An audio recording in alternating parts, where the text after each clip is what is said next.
जी हाँ, बजट आ गया है और ऐसे में अब आपको इंतजार होगा या आपको जानना होगा कि टैक्स पेयर के हाथ में क्या आया है। बहुत बड़े बड़े ऐलान नहीं आए हैं, लेकिन बिटवीन द लाइंस पढ़ने की जरूरत है। कुछ मुख्य ऐलान आपको बताते हैं यहाँ पर। सबसे पहले तो नया डायरेक्ट टैक्स कोड जो 1 अप्रैल 2026 से लागू हो जाएगा। सरल टैक्स फॉर्म है, रिटर्न यहाँ पे जल्दी जारी किए जाएंगे। यहाँ पर टीसीएस की बात करते हैं तो इंटरनेशनल या विदेश यात्रा पैकेजेस की बात करें तो उस पर लगने वाला टीसीएस जो है 5% से घटाकर 2% कर दिया गया है। एलआरएस के तहत विदेश भेजी जाने वाली राशि पर टीसीएस 5% से घटाकर 2% कर दिया गया है। टैक्स पेयर्स रीअसेसमेंट शुरू होने के बाद भी अपडेटेड रिटर्न दाखिल कर पाएंगे। इसके लिए 10% अतिरिक्त टैक्स आपको देना होगा।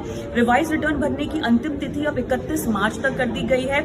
अतिरिक्त शुल्क का भुगतान यहाँ पर बशर्ते आप कर लें 20 लाख के कम की मूल्य की विदेशी अचल संपत्ति यानी फॉरेन प्रॉपर्टी की जानकारी ना देने पर कम से कम आपको 1 अक्टूबर 2024 से अभियोजन से छूट जो है वो मिलेगी। लेकिन अगर हम विदेशी संपत्ति या उसको लेकर जो खुलासे करने हैं उसके नियम जानना चाहें जो अनाउंस हुए हैं, 6 महीने का एक बार का अवसर जो है आपको दिया जाएगा। 2 कैटेगरीज में इसको बांटा है। श्रेणी 1 अगर हम फर्स्ट कैटेगरी देखें 1 करोड़ तक की अघोषित विदेशी संपत्ति या आय 30% टैक्स और 30% पेनल्टी, पूरी तरह अभियोजन से छूट, ठीक है, प्रोसिक्यूशन से छूट।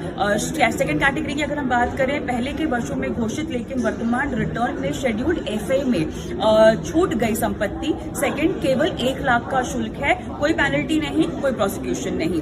टीडीएस छूट और बाकी जो बदलाव है उसका एक राउंड अप आपको बता देते हैं। एनआरआई द्वारा संपत्ति बिक्री यदि खरीदार रेजिडेंट है तो टैन की जगह पैन से टीडीएस फाइलिंग संभव हो जाएगी। छोटे करदाताओं को अब लोअर या नील टीडीएस सर्टिफिकेट स्वतः नियम आधारित प्रक्रिया से मिल जाएगा। इतना ही नहीं, असेसिंग ऑफिसर के पास जाने की भी आपको अब जरूरत नहीं पड़ेगी। तो ये एक बहुत बड़ी राहत की खबर है। मोटर एक्सीडेंट क्लेम ट्रिब्यूनल से मिलने वाला ब्याज अब पूरी तरह से जो है टैक्स फ्री होगा और इस पर कोई टीडीएस भी नहीं कटेगा। नॉन रेजिडेंट को यहाँ पर अधिसूचित योजनाओं के तहत सेवाएं देने पर 5 साल तक वैश्विक आय पर टैक्स छूट भी मिल पाएगी। फ्यूचर्स एंड ऑप्शंस पर एसटीटी की दरें अब बढ़ा दी गई हैं और क्लियरली शराब, स्क्रैप, तेंदुपत्ता आदि की बिक्री पर टीसीएस घटाकर अब 2% कर दिया गया है। तो कुल मिलाकर ये निकल कर आया है टैक्स पेयर्स के लिहाज से टैक्स अनाउंसमेंट्स।